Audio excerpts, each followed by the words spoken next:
Hi my dear students, welcome back to the second part of this video lesson on The Hour of Truth by Percival Wilde.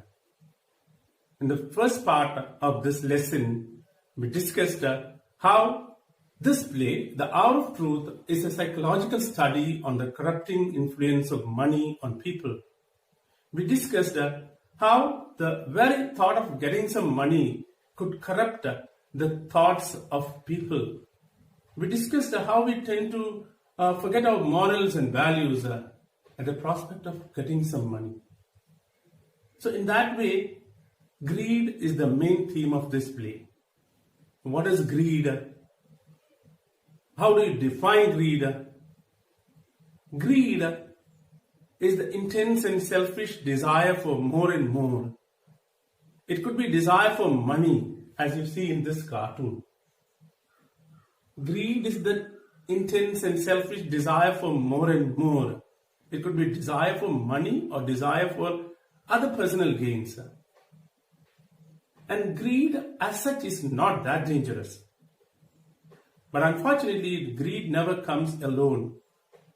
It always comes with its companions. Who are his companions?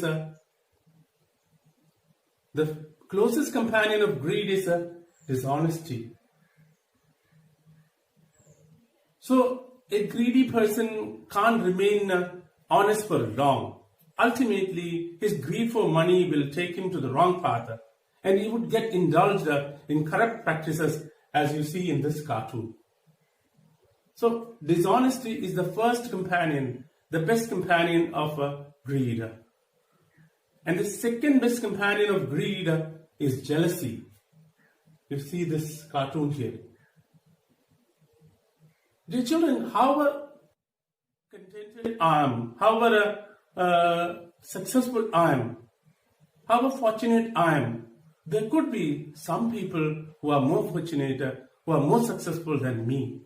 And if I'm greedy, I would naturally feel jealous of that person. And this jealousy is something highly dangerous. And the third best companion of greed is dissatisfaction. You could see the cartoon here.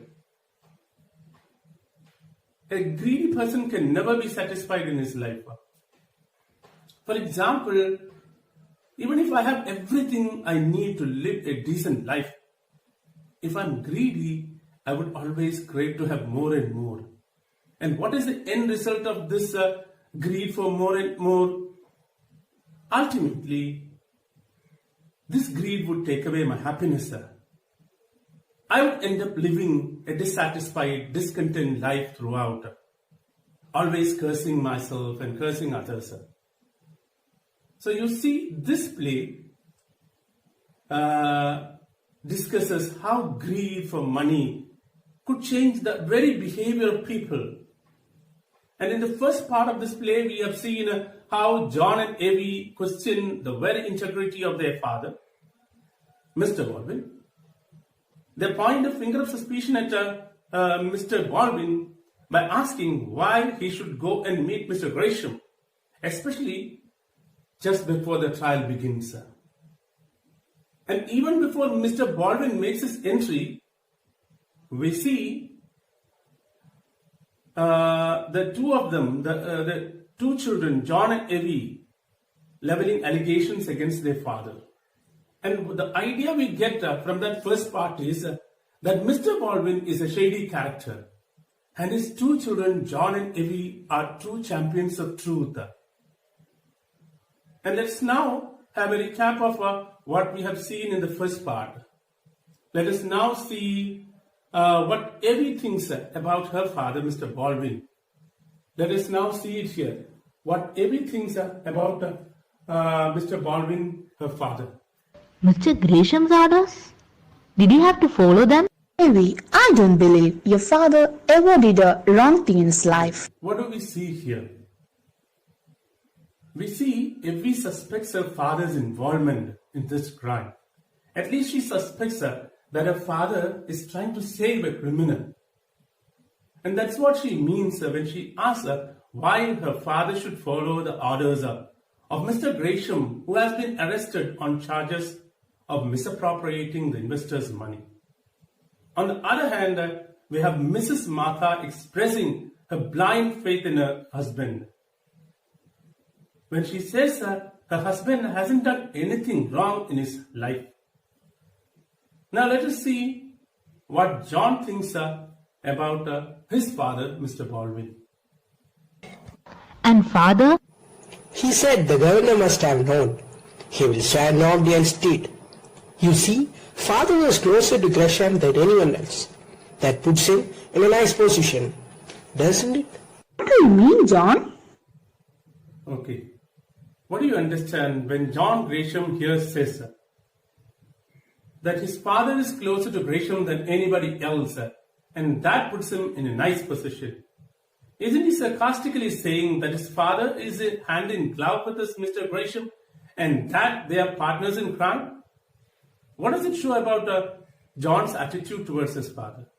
Doesn't it show his lack of faith in his father? It shows John suspects his father's involvement in this crime. And dear children, this part, the first part of the play ended with Mr. Baldwin revealing that his friend Mr. Gresham made a special request to him. What was that request Mr. Gresham made to Mr. Baldwin? He requested Mr. Baldwin to say 3 words in the court. Only 3 words. And these 3 words would help him come out of jail. It would save him from punishment. What are those 3 words? Just 3 words. I don't remember. So how much did he offer Mr. Baldwin for saying these 3 words in the court? He made a huge offer. He offered $100,000. He offered $100,000 to Mr. Baldwin for saying these 3 words. I don't remember. And $100,000 is a huge amount. Even according to the present exchange rates, it would come to 70 lakh rupees. And you know this play was written in 1944.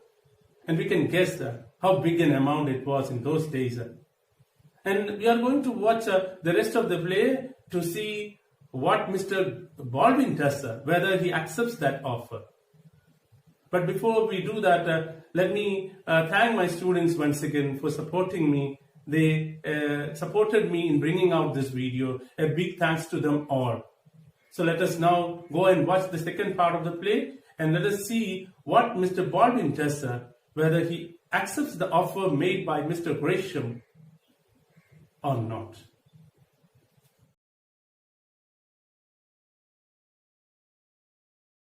I got only a few years to live, but I've lived those as I've lived the rest of my life. I'll go to my grave clean. Robert? He put it aside for me without anybody knowing it. It's out of his private fortune, he says. It's not the depositor's money. As if that made any difference. He offered you $100,000? I could have had it for the one word yes, or even for nodding my head, or a look of the eyes. How? How do you know he meant it? His word is good. Even now? He never lied to me, John. I suppose my eyes must have shown something I didn't feel. He noticed it. He unlocked a drawer and showed me the 100,000. In cash? In $1,000 bills. They were genuine. I examined them. And for that, he wants you to say, I don't remember? Just that. 3 words only. But you want? Those 3 words would choke me if I tried to speak them. For some other man, perhaps, it would be easy. But for me, all of my past would rise up and strike me in the face. It would mean to the world that for years I have been living a lie. That I was not the honorable man I thought I was. When John Gresham offered me money, I was angry. But when I rejected it and he showed no surprise, then I was pleased. It was a compliment, don't you think so? A compliment which cost you $100,000? Will the depositors lose much, Robert? The depositors will not lose a cent. But the papers said... They had to print something they guessed. I know. I tell you. But you never said so before. I left that for Gresham. It will come out tomorrow. Why tomorrow? Why didn't you say so before? The papers asked you often enough. Nothing forced me to answer, John. They are going to punish Gresham, aren't they? I'm afraid so. What for? Misappropriating the funds of the... Oh, I know that. But what crime has he committed? That's a crime, John. But if nobody loses anything by it, It's a crime, nevertheless. And they are going to punish him for it. They can't let him go, John. He's too conspicuous. Do you think that's right, Governor? My opinion doesn't matter, John. But what do you think? I think that I'm sorry for John Gresham. Terribly sorry. It's nothing but a technicality, Dad. Nobody loses his hand. It's rather hard on Gresham, I say. Yes, John. would it be such an awful thing, Father, if you let him off? I wish I could, Evie, but I'm not the judge. No, but But what? you are the only witness against him. Evie? She's right, Governor. You too, John? It's going to be a nasty mess if they put John Gresham in jail with your own son named after him. It's going to be pleasant for me, John Gresham Baldwin. Dear children, in this part of the play we have come across some stunning developments. Till now we have been under the impression that Mr. Baldwin is a shady character and his two children, John and Evie, are real champions of truth. But what is the reality? We come across the ugly reality here. We come to know that Mr. Baldwin is a man of strong principles, whereas his two children, John and Evie, show their real color here. They start defending Mr. Gresham. And why do you think they now defend Mr. Gresham? Is it out of any love for Mr. Gresham that they are now defending Mr. Gresham? No. Then why do they defend Mr. Gresham? It shows they are tempted by the huge offer made by Mr. Gresham. Mr. Gresham has made such an irresistible offer. Only men with strong principles can say no to such an offer. And these two, John and Evie, are tempted by that offer. That is why they start defending Mr. Gresham, saying that Mr. Gresham hasn't done anything wrong. Okay, dear children, why do you think Mr. Baldwin refuses this offer? Why does he refuse this offer? The offer of $100,000 made by his friend Mr. Gresham. Mr. Baldwin refuses this offer because he would like to go to his grave clean. That is what he says. He says he would like to go to his grave clean. All his life he lived as a true gentleman, and he doesn't want to compromise on his principles at the fag end of his life. He says he would like to go to his grave clean. Okay, then do you think Mr. Gresham was really serious when he made this offer? What was the offer he made? He made a huge offer, $100,000, for just saying, I don't remember. And do you think he was serious? Yes, he was. He was very serious. He even showed those currency notes to Mr. Baldwin. Even Mr. Baldwin did not believe that it was a serious offer made by Gresham. And maybe unknowingly he showed some sign of disbelief.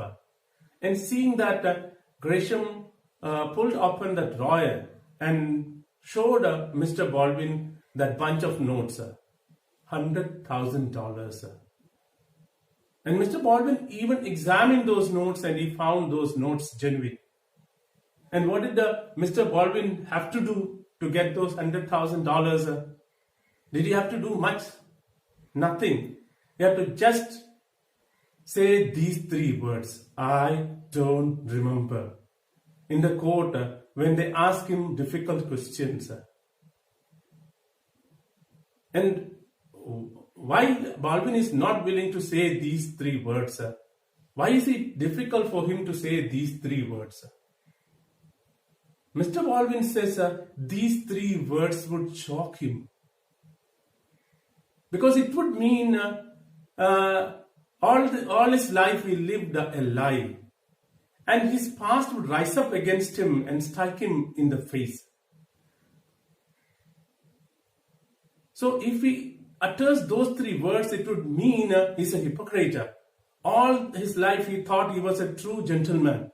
And now if he utters these three words, it would mean he has been living a lie all these years. So he's not willing to utter these three words just to get some money. On the other hand, Abby and John, they are now tempted by this offer. They try to justify Mr. Gresham. They say that the depositors are not going to lose any money. Okay, will the depositors lose any money? Actually, the depositors are not going to lose any money. And even Baldwin says this. Baldwin says that the depositors are not going to lose any money. Because money is safe in the hands of Mr. Gresham. And Mr. Gresham is going to return the money to every depositor. But does that mean that he hasn't committed any crime? He has committed the crime. What crime has he committed? He has misappropriated the depositor's money. That itself is a crime. Okay, just because you can give the amount back to them, you can't say, I haven't done any crime.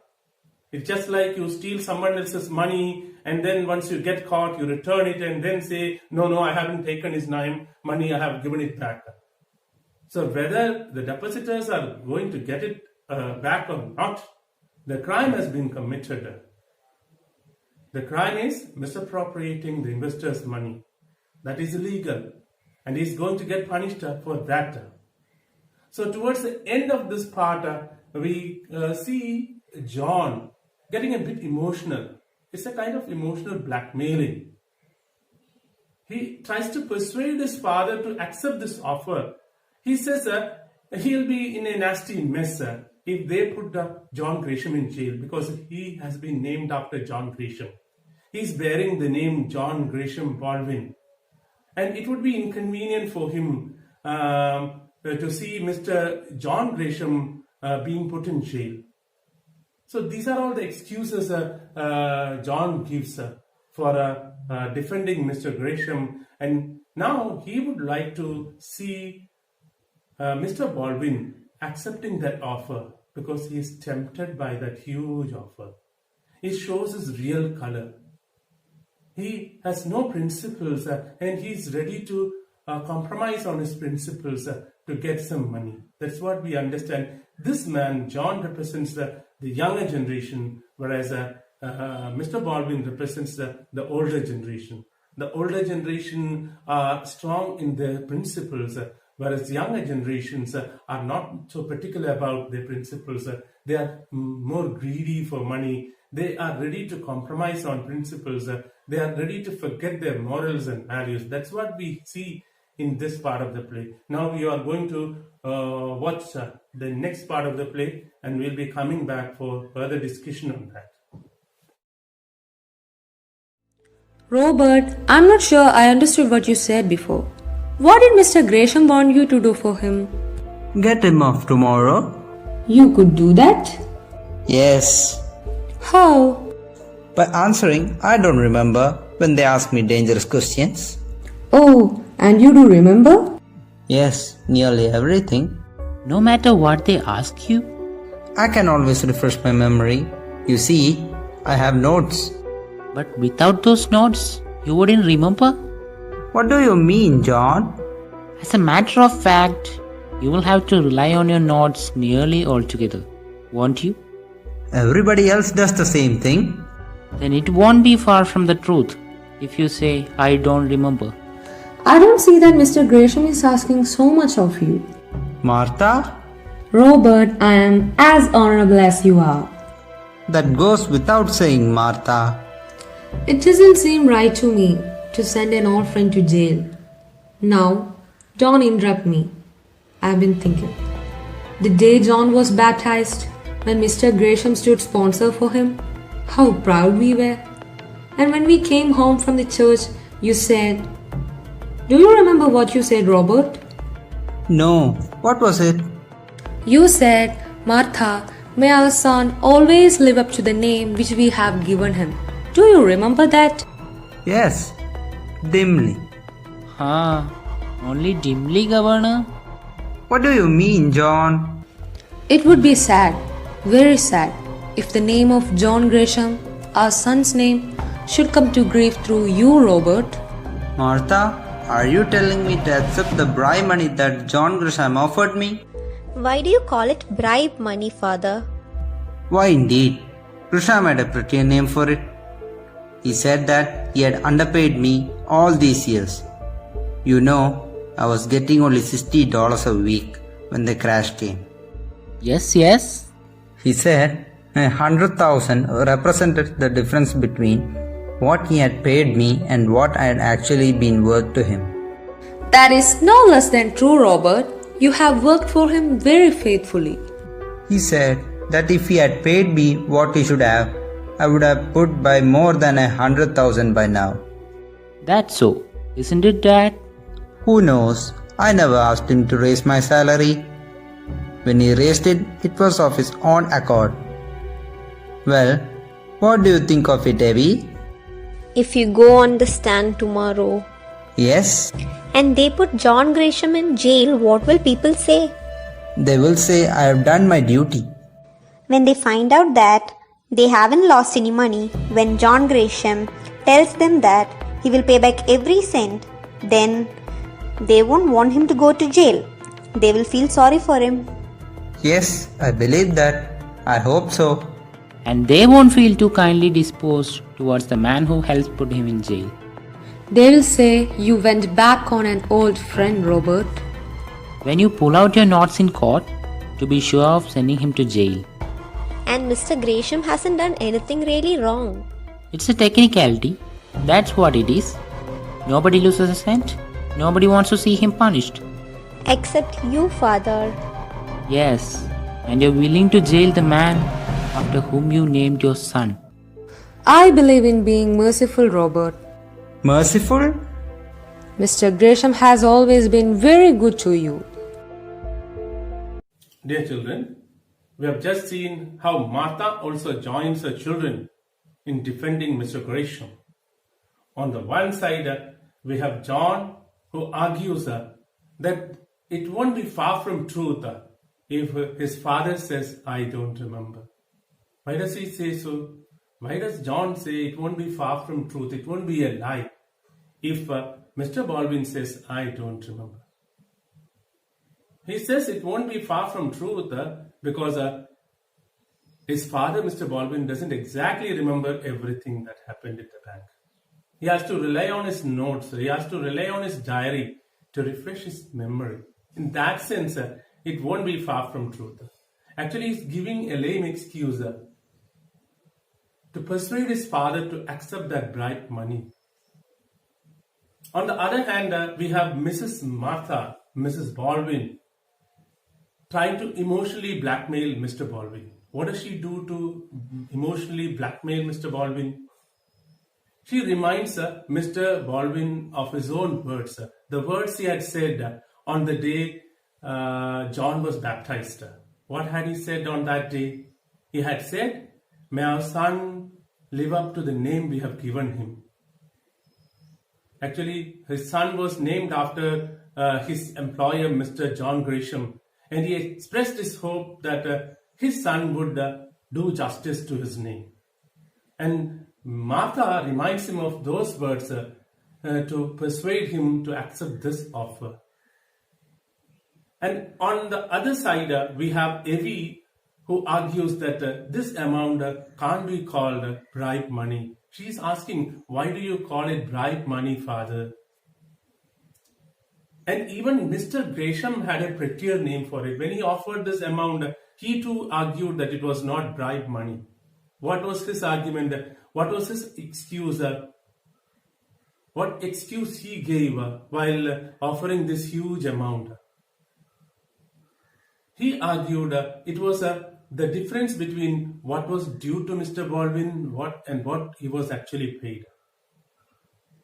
he was telling that Baldwin had been underpaid all these years and he deserved much more than what he was paid. He was paid just $60 a week.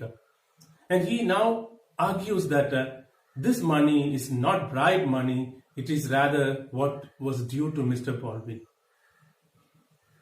Okay, and this part ends with Evie telling her father that even investors would be angry with him if he sends John Grisham to jail. The investors would feel sorry for Mr. Grisham once they come to know that they are not going to lose any money. And they too would feel sorry for John Grisham, and they would be angry with the man who sends Mr. Grisham to jail. And these are all the ways by which the three of them, Martha and her two children, try to persuade Mr. Baldwin to accept this huge offer. So let us now go on to watch the next part of the play, and let us come back after watching that for further discussions.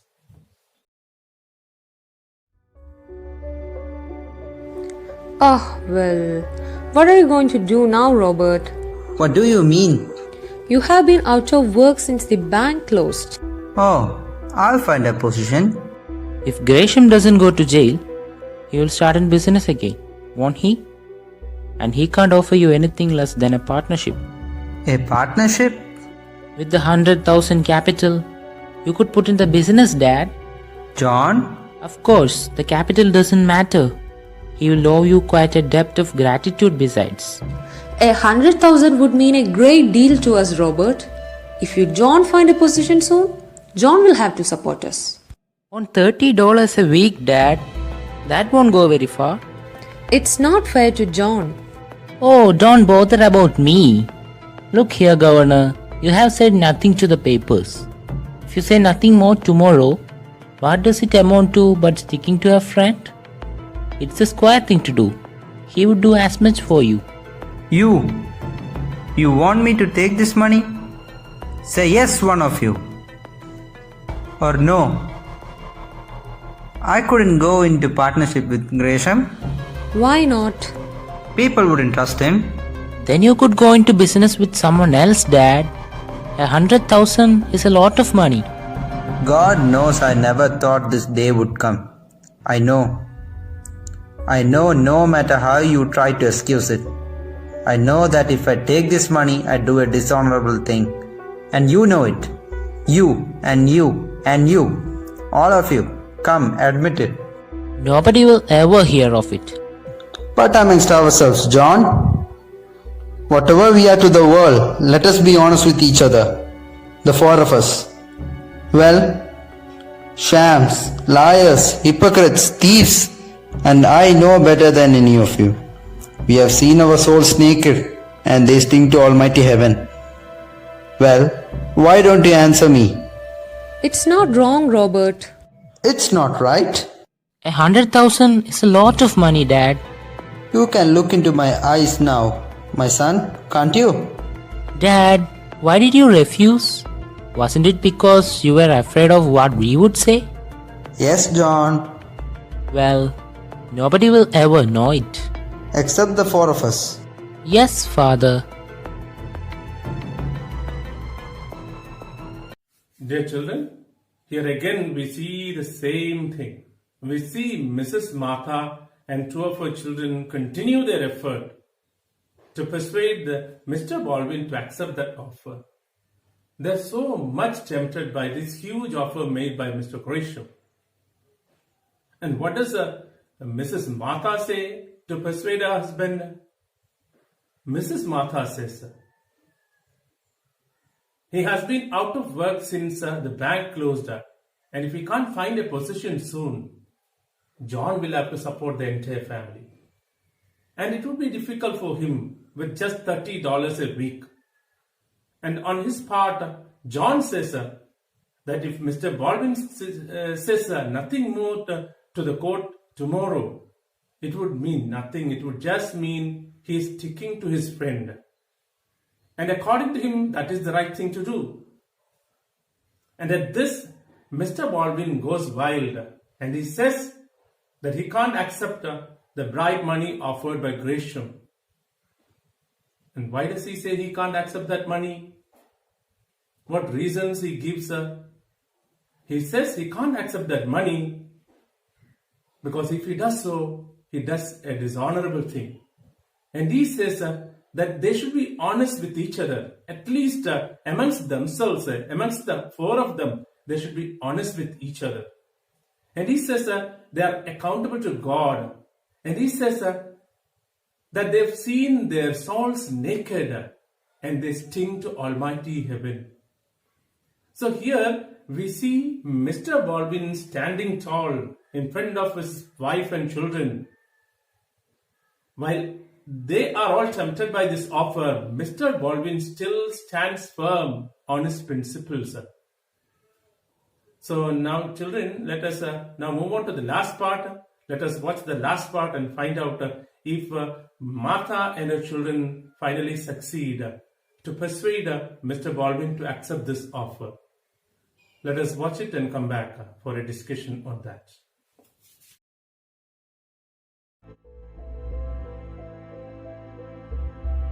Someone is coming. Who is it? I can't see. It looks like Marshall.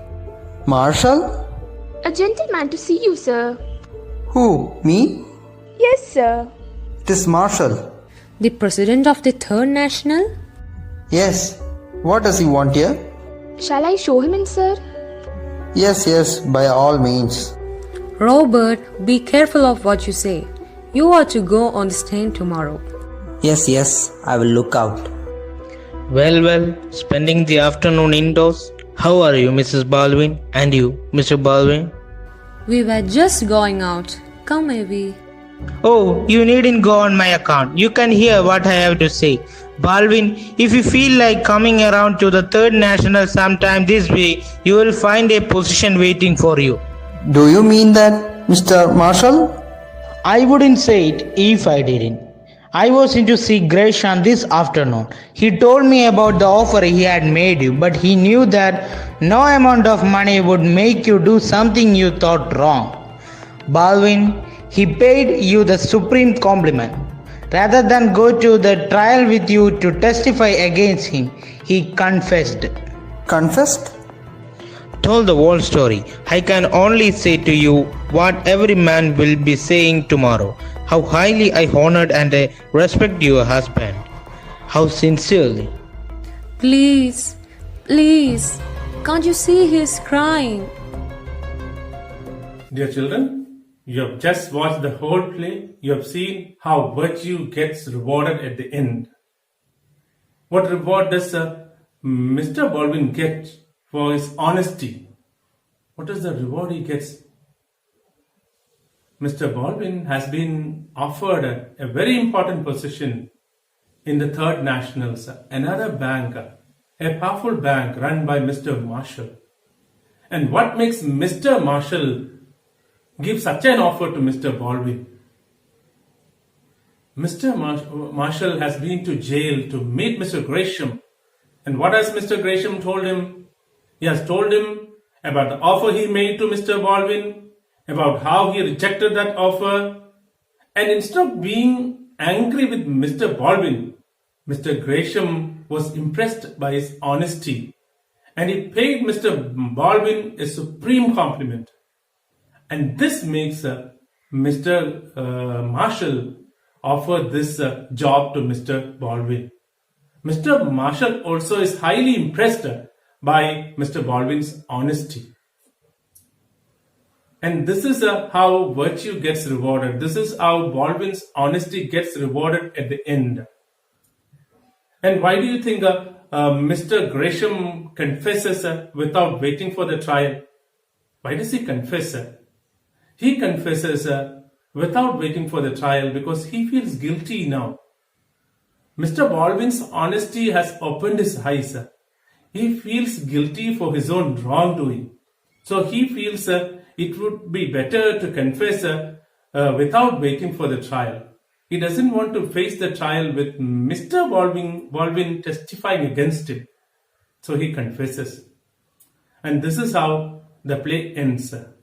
And what message does the play convey to us? The play conveys a very strong message. It conveys the message that truth will ultimately prevail over falsehood. Whatever short-term gains we get through dishonest means, ultimately it is truth that will win. That is what we see in the case of Baldwin. He stands firm on his principles and he gets rewarded at the end. And this is the message we get from that. Truth prevails over falsehood. So dear children, we have had a very long session. It's time to wind it up. Let us now wind it up. Goodbye.